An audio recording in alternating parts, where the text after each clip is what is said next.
D-Day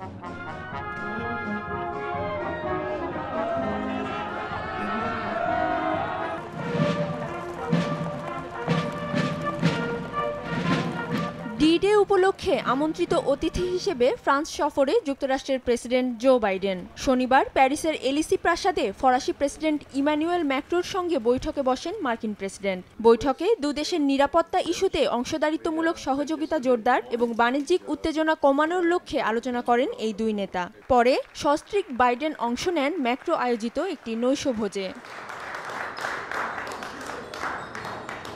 এরপর বৈঠক পরবর্তী সংবাদ সম্মেলনে বাইডেন গাজা ইসরায়েল চলমান যুদ্ধে নেতানিয়াহু সেনাদের অভিযান চালিয়ে 4 ইসরায়েলি জিম্মি উদ্ধারের বিষয়টিকে স্বাগত জানান। সব জিম্মির মুক্তি ও যুদ্ধবিরতি না হওয়া পর্যন্ত তেল আবিবের পাশে থাকার আশ্বাস দেন মার্কিন প্রেসিডেন্ট।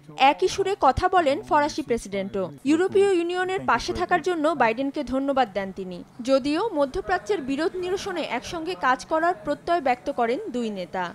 নগদে 500 টাকা বা তার বেশি পেমেন্টে পেতে পারেন ঢাকায় জমিসহ 20 কোটি টাকার পুরস্কার।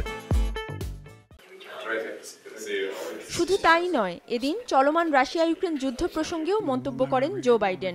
মস্কোকে প্রতিহত করতে কিয়েভের প্রতি যুক্তরাষ্ট্রের সমর্থন অব্যাহত রাখার অঙ্গীকার ব্যক্ত করেন তিনি।